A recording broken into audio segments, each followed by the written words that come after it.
Students, have a very good day to all of you. उम्मीद करता हूं आप सब घर पे ठीक ठाक होंगे। जी हां डियर स्टूडेंट्स, आज हम पढ़ने वाले हैं 12th अकाउंटेंसी के एक नए रेशो के बारे में। उस रेशो का नाम है सोल्वेंसी रेशो। जी, पहले हम पढ़ चुके हैं लिक्विडिटी रेशो के बारे में, जिसने हमने स्टडी किया था इन डिटेल करंट रेशो और लिक्विड रेशो। आज हम पढ़ने वाले हैं सोल्वेंसी रेशो के बारे में। सोल्वेंसी रेशो है क्या, अर्थात सोल्वेंसी रेशो एक ऐसा रेशो है बेटा जिसमें हमें इस एबिलिटी को असेस करना होता है कि संस्था अपने लॉन्ग टर्म ड्यू होने पर, लॉन्ग टर्म ड्यूज अगर उस पर होते हैं, लॉन्ग टर्म में उस पर किसी लायबिलिटी की या किसी एक्सपेंसेस की ड्यू होती है, तो क्या वो उसको देने में सक्षम है या नहीं है। जी हाँ, सोल्वेंसी रेशो आपको इस बात के लिए एसेसिबिलिटी दिलवाता है कि आप लॉन्ग टर्म की जो है संस्था पे होने वाली ड्यूज हैं उनको टाइम पर क्लियर कर पाओगे या नहीं कर पाओगे। जी हाँ प्यारे बच्चों, इसके अंदर हम सबसे पहले जो पढ़ते हैं, वैसे तो इसमें 4 रेशो पढ़े जाते हैं। पहला रेशो है डेब्ट इक्विटी रेशो, दूसरा रेशो है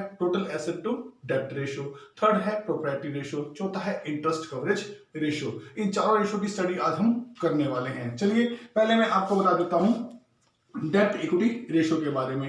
बेटा डेब्ट जैसा कि नाम से ज्ञात है कि कर्जे, डेब्ट और इक्विटी है कैपिटल। जी हाँ, अब डेब्ट और इक्विटी रेशो के बारे में पढ़ना चाहते हैं तो नाम से ही क्लियर है कि यहां पर कुछ कर्ज या कुछ अपनी कैपिटल के बारे में जो है कुछ रिलेशन व्यक्त होगा। जी हाँ, it shows the relationship between the long term loans यानी कि डेब्ट, ये लॉन्ग टर्म लोन संस्था द्वारा लिए गए लंबे समय के कर्जों और संस्था की अपनी पूंजी यानी कि शेयर होल्डर फंड।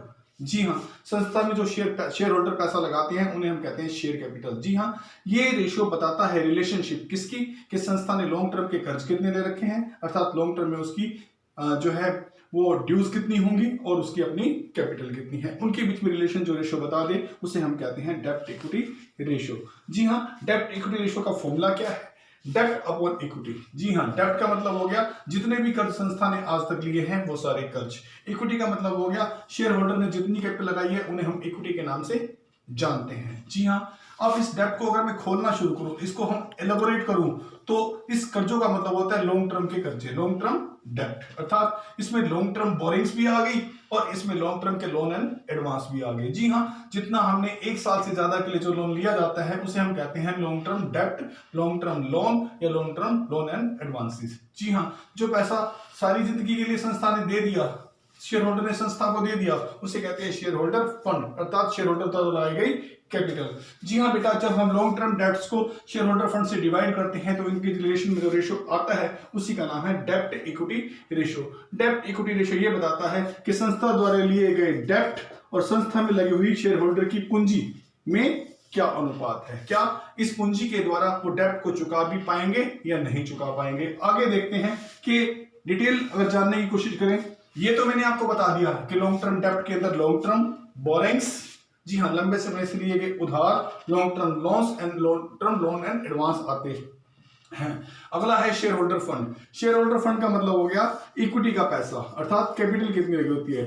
अब मैं आपको बताता हूं, जो शेयर होल्डर फंड है इसका फॉर्मूला होता है share capital plus reserve and surplus, share capital plus reserve and surplus. आप कहेंगे शेयर कैपिटल क्या होती है, संस्था की जितनी भी पूंजी होती है वो शेयरों में डिवाइड होती है, उन शेयरों को बेचकर संस्था पैसा इकट्ठा करती है और जिस अकाउंट में इकट्ठा करती है उसे कंसोलिडेटेड कैपिटल अकाउंट कहते हैं। वहां पर संस्था जो है ये पैसा इक्विटी शेयर होल्डर से इक्विटी शेयर इशू करके भी इकट्ठा कर सकती है, जिसका फंड जो क्रिएट होगा उसे कहेंगे इक्विटी शेयर कैपिटल।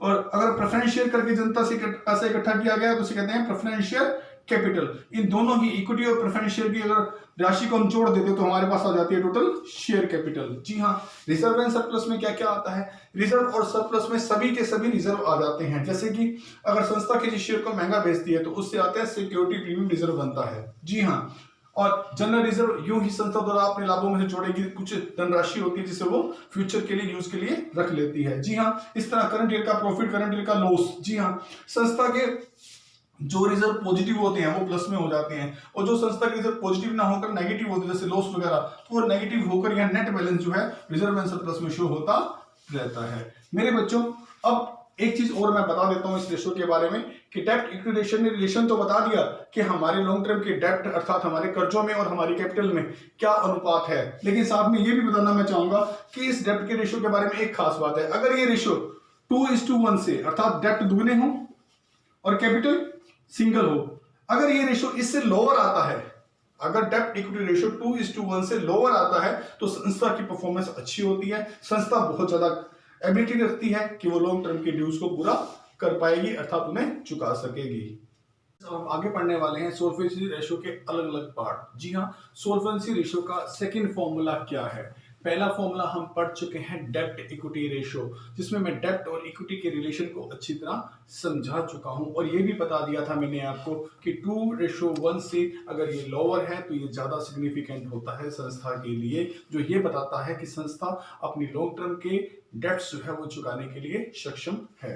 जी हाँ बेटा, सेकंड हम पढ़ने वाले हैं टोटल एसेट टू टोटल डेप्ट रेशियो। जी हाँ, टोटल एसेट टू डेप्ट रेशियो के बारे में पढ़ने लेते हैं। इसका फॉर्मूला है टोटल एसेट अपॉन डेप्ट। आप जानते हैं टोटल एसेट जो होती है उसमें सभी एसेट आ जाएंगी संस्था की। अब फॉर एग्जांपल अगर टोटल एसेट में मैं लेना चाहूं तो करंट एसेट ले सकता हूं संस्था की, जैसे कि एक वर्ष में जो एसेट्स कैश में कन्वर्ट होती हैं वो करंट एसेट्स कहलाती हैं। जो फर्म में लॉन्ग टर्म में कुछ स्टे करती हैं वो एसेट्स नॉन करंट एसेट कहलाती हैं। और अगली बात अगर मैं करूं तो ये नॉन करंट इन्वेस्टमेंट भी जो है नॉन करंट एसेट से आजकल अलग दिखाई जाती है इन्वेस्टमेंट के रूप में। अगर मैं नॉन करंट एसेट्स और नॉन करंट इन्वेस्टमेंट को तीनों को जोड़ देता हूं तो संस्था की टोटल एसेट मुझे प्राप्त हो जाती है। अगर मैं डेप्ट की बात करूं तो डेप्ट का मतलब है संस्था द्वारा लिए गए लॉन्ग टर्म में डेप्ट। जी हाँ, शॉर्ट टर्म डेप्ट की बात नहीं हो रही, क्योंकि सोल्वेंसी रेशियो लॉन्ग टर्म डेप्ट के बारे में बताता है, इसलिए लॉन्ग टर्म डेप्ट की बात ही हो रही है। संस्था के लॉन्ग टर्म डेप्ट को हम यहाँ ले लेंगे। अब संस्था के लॉन्ग टर्म डेप्ट का पता कैसे लगाएं? संस्था ने लॉन्ग टर्म में जितना बोरिंग्स किया है अर्थात उठाया है पैसा जनता से, जैसे कि डिबेंचर के रूप में पैसा उठाया हो तो वो भी है, बैंक लोन लिए हो लंबे समय के लिए, जी हाँ बैंक लोन लंबे समय के लिए हो तो वो भी जो संस्था की लॉन्ग टर्म बोरिंग का हिस्सा होते हैं। ऐसी लॉन्ग टर्म प्रोविजन, कोई ऐसा प्रोविजन जो मोर देन 1 ईयर के लिए बनाया है संस्था ने, जी हाँ जैसे कि पीएफ में जो पैसा डालते हैं हम कर्मचारियों के लिए, ऐसा कोई भी प्रोविजन संस्था ने लॉन्ग टर्म के लिए बना लिया है तो वो भी उसकी लॉन्ग टर्म जो है डेप्ट के अंदर शामिल होता है। तो इस तरह से संस्था की टोटल एसेट को टोटल डेप्ट से जब हम डिवाइड कर देते हैं तो इनका रिलेशनशिप जो व्यक्त होता है उसे हम कहते हैं टोटल एसेट टू डेप्ट रेशियो के अंदर व्यक्त करते हैं। और अगर मैं कहूं कि संस्था की एसेट उसके डेप्ट से डबल होनी चाहिए तो कोई अतिशयोक्ति नहीं होगी। संस्था की एसेट जितनी उसके डेप्ट से ज्यादा है, संस्था लॉन्ग टर्म में उतनी ही असेस होती है, उतनी ही एबिलिटी रखती है कि वो अपने लॉन्ग टर्म डेप्ट को चुका सकती है। नहीं तो अगर ये दोनों बराबर भी हैं तो प्योर रेशियो में संस्था की एसेट संस्था के डेप्ट के बराबर हो तो भी चलेगा, लेकिन किसी भी हालत में ये संस्था की एसेट संस्था के डेप्ट से हाँ कम नहीं होनी चाहिए। जी हाँ, वैसे तो आइडियल स्टेट में हम कहेंगे अगर संस्था की एसेट डबल है और संस्था की जो डेट्स है वो सिंगल है तो ये ज्यादा अच्छा माना जाता है। थर्ड की बात करूं मैं प्रोप्राइटरी रेशियो। जी हाँ, प्रोप्राइटरी रेशियो को मैंने पूरा नहीं लिखा, प्रोप करके लिख दिया है। इसका मतलब होता है स्वामित्व रेशियो। स्वामित्व रेशियो का मतलब क्या है? संस्था के स्वामी कौन है? संस्था के स्वामी है शेयर होल्डर। कौन है? Share holder. जी हाँ, ये रेशियो क्या बताता है? ये रेशियो इस बात को बताता है कि संस्था के जो शेयर होल्डर हैं, संस्था के जो स्वामी हैं, उनकी लगी हुई है कैपिटल। जी हाँ, उनके द्वारा लगाई गई है कैपिटल, उनकी लगी हुई कैपिटल और उस संस्था में परचेज की गई एसेट्स।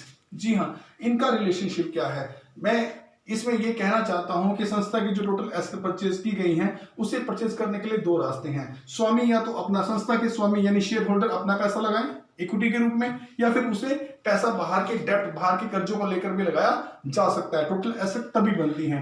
तो संस्था की टोटल एसेट में स्वामी का रेशो कितना है उससे पता करने के लिए हमें स्वामित्व रेशो यानी प्रोप्राइटरी रेशो निकालना पड़ता है। जिस किसी संस्था में संस्था की जो एसेट्स हैं उनके अंदर प्रोप्राइटरी रेशो जितना स्ट्रॉन्ग होगा, संस्था उतनी ही ज्यादा कैपेबल होती है लॉन्ग टर्म में अपनी ड्यूज को चुकाने के लिए। जी हाँ, इसमें इक्विटी में हम क्या क्या लेते हैं? प्रोप्राइटर फंड ले लेते हैं, इसको कहते हैं। इक्विटी को हम प्रोप्राइटर फंड भी कह सकते हैं। तो स्वामित्व का फंड कितना है, स्वामित्व का पैसा कितना है। अगर अलग अलग शेयर होल्डर है तो हम इसे शेयर होल्डर फंड के रूप में लगाते हैं। जी हाँ, शेयर होल्डर ने कितने फंड इकट्ठे किया था, शेयर होल्डर की इक्विटी शेयर कैपिटल कितनी है, प्रेफरेंस शेयर कैपिटल कितनी है, प्रॉफिट एंड लॉस कितने हैं, रिजर्व्स कितनी है, इन सबको मिला के शेयर होल्डर फंड बनता है। और शेयर होल्डर फंड को मैं पहले भी व्यक्त कर चुका हूं बेटा। अब बात आती है upon total asset. Total asset मैंने यहां व्यक्त कर दी है, वही है non current assets, current assets और नॉन करंट इन्वेस्टमेंट। इनको लेने से टोटल एसेट आ जाती है। अब जब हम टोटल संस्था के मालिक द्वारा लगाई गई इक्विटी और संस्था में बनी हुई टोटल एसेट्स से डिवाइड करते हैं, जो रिलेशनशिप हमें व्यक्त होता है उसे हम प्रोप्राइटरी रेशियो कहते हैं। मेरा ये कहना चाहता हूं कि संस्था के अंदर ये रेशो ना हम टाइम्स में निकालते हैं, ठीक है, परसेंटेज में भी निकाल सकते हैं या फ्रैक्शन में भी निकाल सकते हैं। कम से कम मैं एक एग्जांपल से समझाता हूं, अगर संस्था के अंदर 10 लाख की इक्विटी लगी है, अर्थात शेयर होल्डर का पैसा 10 लाख रुपए लगा है, लेकिन संस्था के अंदर एसेट जो है वो कितनी है, एसेट जो है 20 की है, कितनी है 20 लाख की है। संस्था के स्वामी का पैसा लगा है 10 लाख, संस्था के अंदर टोटल एसेट बनी है 20 लाख की। अगर मैं इनका रेशियो निकालूं 1/2 आएगा। 1/2 का मतलब हो जाएगा, अगर मैं परसेंटेज में व्यक्त करूं तो 50%, अर्थात स्वामी का पैसा कितना लगा है 50%। जी हाँ, अगर किसी भी संस्था के अंदर स्वामी का पैसा, संस्था के प्रोप्राइटर का पैसा, संस्था के शेयर होल्डर का पैसा 33% भी लगा हुआ है तो वो संस्था अपनी लॉन्ग टर्म सोल्वेंसी के लिए अच्छी मानी जाती है। यहां तो 50% लगाया तो ऐसा यहां संस्था की सोल्वेंसी साउंड है। लेकिन अगर किसी एक ऐसी फर्म में जहां पर संस्था का ये रेशो 33% से कम निकलता है तो उस संस्था का स्वामी उस संस्था को छोड़कर भाग सकता है, अर्थात वो अपनी लॉन्ग टर्म जो लायबिलिटी है उससे चुकाने में अक्षम भी हो सकता है, इसीलिए वो अच्छा नहीं माना जाता। लॉन्ग टर्म सोल्वेंसी के लिए इसे 33% स्वामी का पैसा लगा होना जरूरी है। लास्ट हम पढ़ते हैं इंटरेस्ट कवरेज रेशियो। जी हाँ, लॉन्ग टर्म सोल्वेंसी में इंटरेस्ट कवरेज रेशियो महत्वपूर्ण है, क्योंकि इंटरेस्ट कवरेज रेशियो जो है इसका फॉर्मूला है net profit before interest and tax. जी हाँ, जो आप प्रॉफिट कमा रहे हैं, ये रेशियो क्या व्यक्त करता है, ये रेशियो व्यक्त करता है कि आपकी संस्था कितना टाइम प्रॉफिट कमाती है, वो इंटरेस्ट को कितने गुना कवर कर सकती है, हाउ मेनी टाइम्स जो है वो इंटरेस्ट को कवर करते हैं उसके प्रॉफिट। जी हाँ, इसके लिए होता है net profit before interest and taxes upon fixed interest charge. इसको भी मैं एक एग्जांपल से समझाता हूं बेटा। सपोज कीजिए ना तो हमने कोई इंटरेस्ट बाहर दिया है अभी, ना हमने कोई टैक्स भरा है और हमारा प्रॉफिट है 5 लाख रुपीस, ना कोई टैक्स दिया है, अगर दिया है तो जोड़ दो, वापिस जोड़ दीजिए। जी हाँ, अगर आप टैक्स दे चुके हैं, इंटरेस्ट दे चुके हैं तो वापस जोड़ देना है, ठीक है। हमने कह दिया कि हमने 5 लाख रुपए के प्रॉफिट कमाए, ना तो कोई भी इंटरेस्ट दिया है ना कोई टैक्स दिया है, ठीक है। तो 5 लाख के प्रॉफिट हुए और संस्था पे जो ब्याज बनता है, चाहे वो डिबेंचर का फिक्स इंटरेस्ट है, जो पैसा लोन उधार लिया है उसका फिक्स इंटरेस्ट है, सपोज कीजिए वो बनता है 1 लाख रुपए ब्याज, 1 लाख रुपए का आपका फिक्स इंटरेस्ट चार्ज बैठ रहा है, वो संस्था ने जो लोन ले रखे हैं उन सब का ब्याज मैं कह रहा हूं कि 1 लाख रुपए बैठ रहा है। अब मैं अगर इसको डिवाइड करूं तो ये आता है 5 टाइम्स, क्या आता है 5 टाइम्स। जी हाँ, इसको जो है 5 टाइम्स ही कहेंगे हम। अगर संस्था के प्रॉफिट संस्था की फिक्स इंटरेस्ट चार्ज का 3 और 4 टाइम्स से ज्यादा होते हैं तो संस्था के प्रॉफिट सफिशिएंट होते हैं, उनमें से हम लंबे समय तक ब्याज की पेमेंट कर सकते हैं। जी, जो हमने कर्ज लिए हैं उनकी ब्याज की पेमेंट को लौटाने में हम सक्षम हैं। जो संस्था को इन्वेस्टर पैसा देते हैं, जो संस्था को लोग लोन देते हैं, वो इस इंटरेस्ट कवरेज रेशियो को जरूर देखते हैं। अगर संस्था की इंटरेस्ट देने की कैपेबिलिटी है तो संस्था को लोन मिल जाते हैं और ये आइडियल रेशियो में 3 और 4 टाइम्स होना चाहिए। इससे जितना अबव होगा, जितना बड़ा होगा उतना संस्था सिक्योर है, अदरवाइज संस्था सोल्वेंसी पोजीशन में नहीं होती है।